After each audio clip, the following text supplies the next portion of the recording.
Welcome back to the deep dive. You sent us some news articles about, a drive-by shooting in Texarkana, Arkansas, and, well, you're looking to kind of get a deeper understanding of what happened, Like, how could this happen in a place that's supposed to be safe?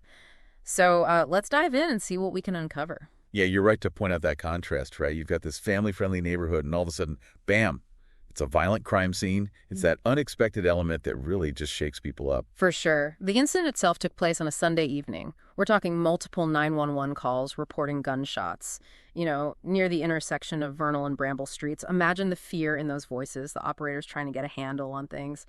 Police arrive, and it's just a chaotic scene. Spent shell casings are scattered all over the intersection. Like a sudden burst of violence. Life's normal, then suddenly chaos and potential tragedy.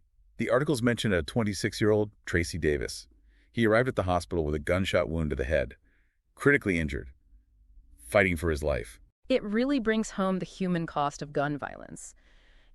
Tracy Davis isn't a statistic. He's a son, maybe a brother, a friend. His life hangs in the balance, and his loved ones are dealing with so much trauma. Exactly. It makes you realize this could happen to anyone, anywhere. Yeah. It's that randomness that's so terrifying. And it makes you wonder what led to this. Drive-by shootings, they seem to come out of nowhere, but there has to be some kind of trail. That's the thing about these investigations. They get really interesting. See, drive-bys are notoriously difficult to solve. You have the element of surprise, the quick getaway. Gathering evidence is a real challenge for the police. They have to be meticulous. They're combing the scene, looking for anything. Fingerprints, tire tracks, really anything that could lead back to whoever did this. And of course, they're searching for witnesses, hoping someone saw something, even a tiny detail. Right, like those crime shows where they zoom in on a tiny fiber and it breaks the case wide open. But I wonder, are there any techniques specific to drive-by shootings? You've hit on something crucial. There's a whole area of forensic science dedicated to bullet trajectories. So by mapping the path of the bullets, investigators can sometimes determine the vehicle's position, maybe even the shooter's location, and the type of firearm used. It's like solving a puzzle using physics. Wow, I had no idea. That's incredible, the level of detail they can get to. But I'm thinking technology has to play a big role too, right? Surveillance footage and all that. Oh, absolutely. Cameras are everywhere these days. That's been a game changer. Investigators are carefully going through footage from traffic cameras, businesses, even doorbell cameras from the neighborhood, all to try and find any sign of that vehicle. I bet that's like finding a needle in a haystack. But I guess even a partial plate or a quick glimpse of the driver could be a big break in the case. You got it. It really shows how important community involvement is. Someone might have dash cam footage or maybe a security camera at their house that caught something crucial. Even the smallest detail can make a huge difference. Right, that sense of community must be crucial, especially in a close-knit place like this. The articles mention that residents are feeling a lot of fear, understandably. Of course. This shooting, it shattered the feeling of safety people had. Parents are having those tough conversations with their kids about staying safe. Neighbors are probably looking at each other differently now, with a mix of suspicion and fear. And it's not just feeling unsafe at the moment, it's the long-term impact. That can really affect the community. For sure. It might lead to less community engagement. People might not want their kids playing outside anymore or even going to events. It creates an atmosphere of fear that's hard to shake off. It almost feels like Texarkana is a microcosm of the bigger issue of gun violence in America. These tragedies keep happening. It's hard to even grasp it all. I think you're right to make that connection. The details are different each time, but there are these recurring themes. Easy access to guns, differences in socioeconomic status, and the way violence is portrayed in the media. Yeah, it's a tangled web of problems. But before we go too far down that national conversation, I want to come back to Texarkana specifically. You mentioned socioeconomic differences. What makes them relevant here? It's a key question. It's too early to know the motives behind this particular shooting, but studies consistently show a link between poverty, the lack of opportunity, and higher rates of violent crime. So we need to consider Texarkana's economic situation and see if there are any underlying factors that might have contributed to this. So it's not just about what happened during the shooting, but the bigger picture, the context. Right. Things like unemployment rates, access to education and job training, and what social services are available. They all play a role in creating an environment where crime might be more likely to occur. So let's dig into that a bit. What do we know about Texarkana, economically speaking? What's the community like where this happened? Well, Texarkana is an interesting place. It sits right on the border of Arkansas and Texas, so you've got this unique blend of influences and, well, challenges. Poverty rates are higher than the national average there, and that often means strained resources, limited opportunities, especially for young people. So you're saying some residents might feel stuck, like they don't have many options for a better future. I can see how that could lead to frustration, despair, maybe even violence. It's complex, for sure. But there's research from Harvard, actually. Their Inequality and Social Policy Institute, they've done studies that show a direct connection between economic inequality and higher rates of violent crime. When people feel hopeless, they're more likely to make bad choices, desperate choices. It's just sad to think someone might resort to violence because they feel like there's no other way out. But I imagine it can also breed resentment, anger towards those who seem to have it easier. Right, that's another factor. Resentment that can be aimed at society in general, or maybe at certain groups seen as more privileged. It's something we see in gang violence. It often comes from feelings of being pushed aside, feeling powerless. So maybe this shooting in Texarkana, it's a symptom of these deeper issues, things that are bubbling under the surface. It's not just about this one event, but about fixing the root causes. Exactly. And that brings us to a crucial question. What can we do? After these tragedies, we always hear calls for stricter gun control. And that's an important debate, no doubt, but it's crucial to understand it's only one piece of a much bigger solution. So limiting access to firearms, that's not going to solve the whole problem. We need to address why people turn to violence in the first place. Right. It has to be a multifaceted approach. Mm-hmm. It's like a doctor treating a patient. You wouldn't just address the symptoms. You'd want to diagnose the actual illness, I see what you mean. So what would that diagnosis look like here? Where do we even start with something as complicated as gun violence? One approach that's showing promise is something called cure violence. It actually treats violence like it's a contagious disease, using public health strategies to try to stop it from spreading. Wait, a contagious disease? That sounds like a strange way to look at it. How does that work? I know it sounds a bit odd, but it's been incredibly effective. What they do is identify individuals who are at high risk, either of committing violence or becoming victims, and then they have these people called violence interrupters who step in, try to mediate conflicts before they escalate. So they're like peacekeepers, intervening before things get out of control. That's interesting. Who are these violence interrupters? How do they gain people's trust?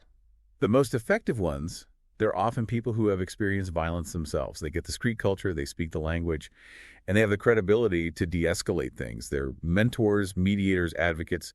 They try to connect these at-risk individuals with resources, opportunities, help them turn things around. It makes sense to use people who've been there.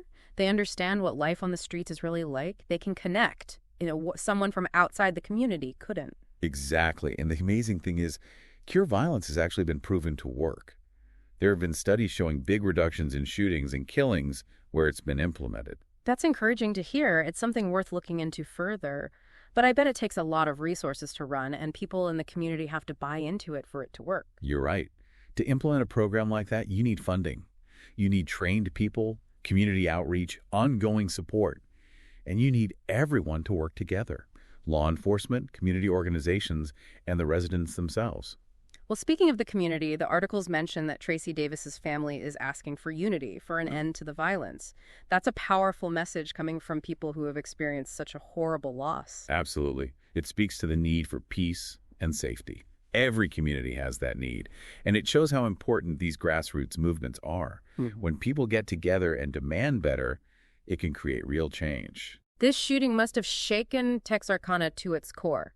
People are asking, how can we stop this from happening again? How do we make our community safe? And those are the right questions. There's no easy answer, but even just starting the conversation is a big first step. So it's not just about reacting to this tragedy, it's about using it to create positive change, turning that grief and anger into action. You got it. And that action has to address the roots of the problem, not just the symptoms. Right. We've talked about those socioeconomic factors and programs like Cure Violence. But what about the mental health side of things? The articles talked about fear and anxiety in the community. What kind of impact does trauma like this have on people's mental well-being? It's something we don't talk about enough, but it's so important. The psychological and emotional scars, they last a lot longer than the physical ones. We see increased rates of PTSD, anxiety, depression, even substance abuse. Like ripples spreading outward. It affects not just the victims, but the whole community. That's right. It highlights just how important it is to have access to mental health services, especially in communities hit by violence. But I'd imagine access to mental health care, that's another area where those socioeconomic factors come in. A lot of people in Texarkana, especially in lower income areas, they probably face barriers to getting help. Big time. We're talking about a lack of affordable options, long waits for appointments, and the stigma that still surrounds mental health. So it's a complicated issue. No easy answers. But it's clear that if we want to break the cycle of violence, we have to address mental health needs. No question. We need a culture where getting help for your mental health is seen as a good thing, a sign of strength. And we need to make sure everyone can access those services, no matter their income or background. It sounds like a huge task, but investing in mental health care, it's not just about being compassionate. It's about public safety. Exactly. When you address those underlying mental health needs, you're creating a community that's more resilient, more supportive, and ultimately a safer place for everyone. So we've talked about a lot: socioeconomic factors, community programs, the mental health side of things. But there's something else I want to bring up, something a bit more philosophical, maybe. I'm listening. What's on your mind? We've been focused on the big picture stuff, but what about the individual choices that lead to violence? Where does personal responsibility fit in? Now that's a deep question. It gets to the core of what it means to be human. It's easy to focus on these larger forces, but in the end, each person has the power to choose how they react to hard times. So even when you're facing poverty, lack of opportunity, trauma, you still have a choice to either keep that cycle of violence going or choose a different path. Absolutely. That's where things like resilience, having a moral compass, having good role models, that all comes into play. Thinking about Tracy Davis's family asking for an end to the violence, maybe their message can inspire people in Texarkana to make different choices, to break free from that cycle. It's definitely possible. Sometimes all it takes is one voice, one act of courage, and it can set off a chain reaction. And that brings us to another aspect of this. It's complicated, but really important. Forgiveness. How does a community heal after something like this? Is forgiveness even possible when the hurt runs so deep? Forgiveness. It's a journey. And it's different for everyone. There's no right or wrong way. It's not about saying what the perpetrator did was okay.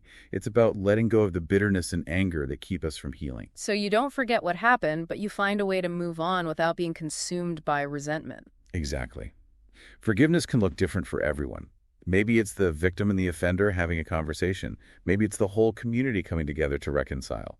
Or maybe it's just a shift in how you see things inside yourself. It sounds like a long and hard road, but in the end, it's necessary for healing, both individually and for the community. It is, and there are things that can help.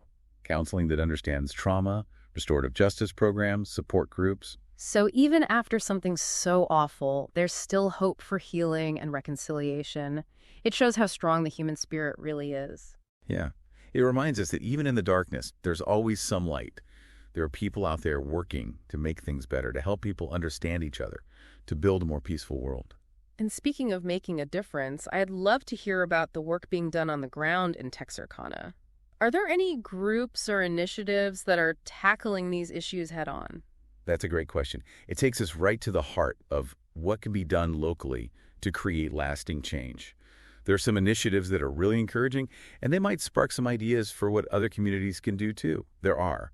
It's easy to get overwhelmed thinking about these big issues, but seeing people out there on the ground making a real difference, it gives you hope. It really does. So what's happening in Texarkana that makes you feel hopeful? Well, one organization that really stands out is the Texarkana Resources for Youth program.